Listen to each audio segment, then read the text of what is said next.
আসসালামু আলাইকুম। প্রিয় নবম দশম শ্রেণীর মানবিক বিভাগের শিক্ষার্থী বন্ধুরা, তোমাদের জন্য ভূগোল ও পরিবেশের আরো একটা ক্লাস নিয়ে আসলাম। আজকের ক্লাসে ভূগোল বইয়ের যত সৃজনশীল পড়া রয়েছে পাঠ্য বইয়ের অধ্যায়ের শেষে সবগুলোর উত্তর তোমরা পেয়ে যাবে। তো আমি তোমাদের জন্য অলরেডি এই সম্পূর্ণ বইয়ের যে সৃজনশীল প্রশ্ন রয়েছে সেগুলোর উত্তর অলরেডি আমি আমার পাঠ্য বইয়ে লিখে ফেলেছি। এখন তোমাদের সঙ্গে শেয়ার করছি। চলে যাচ্ছি মূল পড়ায়। সবাই স্ক্রিনের দিকে খেয়াল করবা। তো শিক্ষার্থী বন্ধুরা, অনেক ভালোভাবে তোমাদেরকে বোঝানোর চেষ্টা করব। তো অবশ্যই আমার কথা মন দিয়ে শুনবে। চলে যাচ্ছি মূল পড়ায়। ১ নম্বর যে আমাদের অধ্যায় রয়েছে, আমি অধ্যায়টার নামও বলতেছি যাতে তোমাদের সুবিধা হয়। আমাদের ১ম অধ্যায়ের নামই কিন্তু ভূগোল ও পরিবেশ। ভূগোল ও পরিবেশ। তো যাই হোক, এখানে একটি মাত্র সৃজনশীল রয়েছে। সেটা হচ্ছে যেটা দেখো, শিক্ষার্থী বন্ধুরা, ভূগোল শব্দটি কে সর্বপ্রথম ব্যবহার করেছেন? এর উত্তরটাও কিন্তু আমি তোমাদেরকে দেখা দিচ্ছি। এই যে এখানে লেখা রয়েছে দেখো। উত্তর: প্রাচীন গ্রিসের ভূগোলবিদ ইরাটোস্থেনিস সর্বপ্রথম ভূগোল শব্দটি ব্যবহার করেছেন। পুরো বাক্যটা তোমরা সাজিয়ে লিখবে যে ভূগোল শব্দটি প্রাচীন গ্রিসের ভূগোলবিদ ইরাটোস্থেনিস সর্বপ্রথম ব্যবহার করেছেন। ওকে, আমরা চলে আসি দ্বিতীয় অধ্যায়ে। আমাদের দ্বিতীয় অধ্যায় হচ্ছে মহাবিশ্ব ও আমাদের পৃথিবী। শিক্ষার্থী বন্ধুরা, এখানে রয়েছে ২ টি সৃজনশীল প্রশ্ন।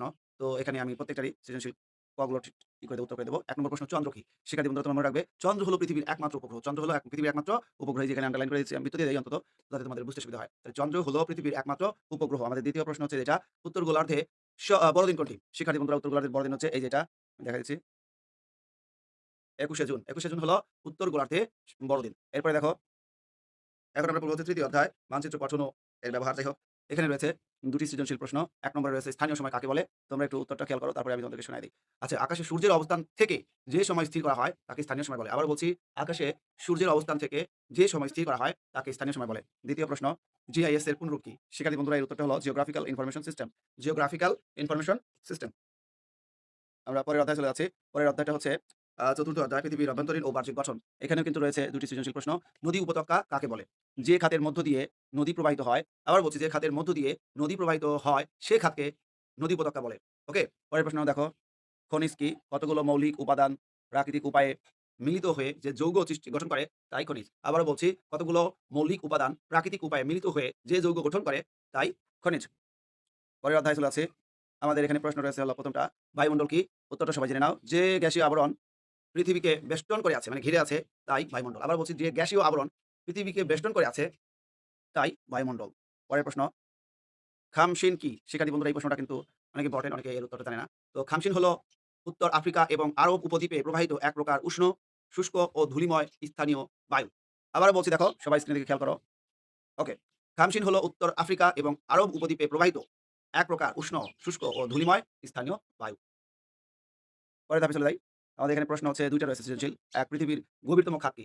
ম্যারিয়ানা খাত। শিক্ষার্থী বন্ধুরা, পৃথিবীর উষ্ণতম হ্যাঁ, খেয়াল করো সবাই, পৃথিবীর গভীরতম খাতের নাম হচ্ছে ম্যারিয়ানা খাত। এরপরে ২ নম্বর প্রশ্ন দেখো। ২ নম্বর প্রশ্নটা হচ্ছে সমুদ্র স্রোতের প্রধান কারণ কি? সমুদ্র স্রোতের প্রধান কারণ হচ্ছে বায়ু প্রবাহ। এটা তোমাদেরকে মনে রাখতে হবে। সমুদ্র স্রোতের প্রধান কারণ কি?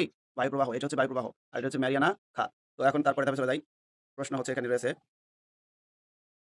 একদম নিচে দিয়ে দিলাম। অভিবাসন কি? অভিবাসন কি? খেয়াল করো সবাই। আচ্ছা, এটা সরাই দিতে হবে।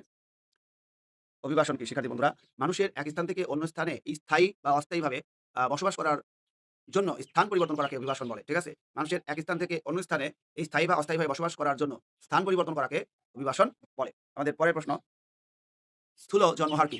স্থূল জন্মহার কি? প্রশ্নটা কিন্তু অনেক ইম্পোর্টেন্ট। সবাই একটু খেয়াল করো। এই উত্তরটা আমি বৃত্ত দিয়ে দেই। ওকে।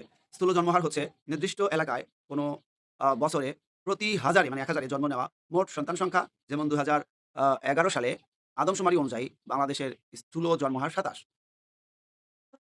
পরের প্রশ্ন, কোন সভ্যতায় নগরায়নের প্রসার ঘটে? সিন্ধু সভ্যতায় বা প্রাচীন মুসলিম সভ্যতায় এই নগরায়নের প্রসার ঘটে। গ্রামীণ বসতি কাকে বলে? গ্রামীণ বসতি কাকে বলে? প্রথম পর্যায়ের অর্থনৈতিক কর্মকাণ্ডের উপর ভিত্তি করে যে বসতি গড়ে ওঠে তাকে গ্রামীণ বসতি বলে। কৃষিকাজ কোন ধরনের কর্মকাণ্ড? উত্তর: কৃষিকাজ প্রথম পর্যায়ের কর্মকাণ্ড, অর্থনৈতিক কর্মকাণ্ড কর্মকাণ্ড যেটাকে বলা হয়। পরের প্রশ্ন হচ্ছে, অর্থনৈতিক কর্মকাণ্ড কত প্রকার? অর্থনৈতিক কর্মকাণ্ড ৪ প্রকার। পরের প্রশ্ন, বাংলাদেশের সর্বোচ্চ পর্বতশৃঙ্গের নাম কি? শিক্ষার্থী বন্ধুরা, এইটা কিন্তু অনেক ইম্পোর্টেন্ট প্রশ্ন। বাংলাদেশের সর্বোচ্চ পর্বতশৃঙ্গের নাম হচ্ছে তাজিওডং বা বিজয়। তাজিওডং বা বিজয়। আর পরের প্রশ্ন হচ্ছে, ধলেশ্বরী কোন নদীর শাখা নদী? ধলেশ্বরী হচ্ছে যমুনা নদীর শাখা নদী। আবার বলছি, যমুনা নদীর শাখা নদী। পরের প্রশ্ন হচ্ছে, বাংলাদেশের দ্বিতীয় তেল ক্ষেত্র কোন জেলায় অবস্থিত? মৌলভীবাজার। আবার বলছি, মৌলভীবাজার। শিক্ষার্থী বন্ধুরা, আমাদের ১ নম্বর প্রশ্ন হচ্ছে যে দেখো, বাংলাদেশের দ্বিতীয় তেল ক্ষেত্র কোন জেলায় অবস্থিত? উত্তর মনে রাখবে, মৌলভীবাজার। দ্বিতীয় প্রশ্ন হচ্ছে, শিল্প কি? প্রকৃতি প্রদত্ত সম্পদ বা প্রাথমিক দ্রব্যকে কারখানা ভিত্তিক প্রস্তুত প্রণালীর মাধ্যমে মাধ্যমিক বা চূড়ান্ত দ্রব্যে রূপান্তরের প্রক্রিয়াকে শিল্প বলে। এই সংখ্যাটি আমার কাছে বেশ ভালো লাগছে। আমদানি বাণিজ্য কি? দেশের চাহিদা পূরণের জন্য অন্য দেশ থেকে পণ্য সামগ্রী ক্রয় করাকে আমদানি বাণিজ্য বলে। মানে অন্য দেশ থেকে নিজেদের দেশে নিয়ে আসা। তাহলে দেশের চাহিদা পূরণের জন্য, মানে আমাদের দেশে যে প্রবলেম রয়েছে, যা যা দরকার সেগুলো পূরণের জন্য অন্য দেশ থেকে পণ্য আমদানি করার প্রক্রিয়াকে বা আমদানি করাকে কি বলে? এই যে আমদানি বাণিজ্য বলে। পরের প্রশ্ন হচ্ছে, ক্ষুদ্র জলজ প্রাণীর জলজ ক্ষুদ্র প্রাণীর নাম কি? জু প্লাঙ্কটন। উত্তর কি হবে? জু প্লাঙ্কটন। বায়ু দূষণ কি?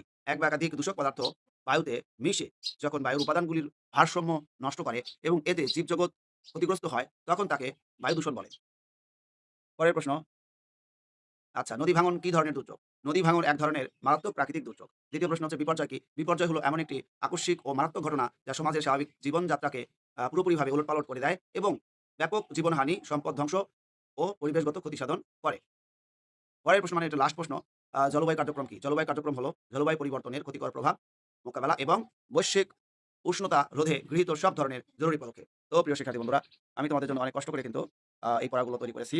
যাই হোক, প্রত্যেকেই এই ভিডিওতে একটা করে লাইক দিয়ে দিবা। পারলে বন্ধুদের মধ্যে শেয়ার করে দিও। আজিম লার্নিং পয়েন্ট ইউটিউব চ্যানেলে কিন্তু এই বিভিন্ন বিষয়ের মানে সব বিষয়েরই পড়া পাওয়া যায়। অবশ্যই তাহলে এই চ্যানেলটা সাবস্ক্রাইব করে রাখবা। প্রত্যেকেই আমার জন্য দোয়া করবে। আমি যেন তোমাদের জন্য কাজ করতে পারি। আর শিক্ষার্থী বন্ধুরা, আমার ইংলিশ উইথ আজিম ইউটিউব চ্যানেলটা আর এক বিশ্বস্ত ছাত্র চুরি করে নিয়েছে। সে আসলে আমাকে অনেক কষ্ট দিয়েছে। সে আমার চ্যানেলটা এখনো পূর্ণাঙ্গ রূপে ফেরত দেয় নাই। যাই হোক, আমার জন্য দোয়া করবা আর তোমরা প্রত্যেকেই আমাকে হেল্প করার চেষ্টা করবা। আর আজকে যা পড়ছি সেগুলো তোমাদেরকে দেখায় দেই।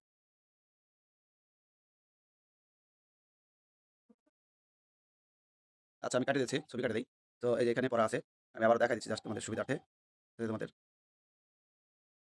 এগুলো পেতে পারো তোমরা।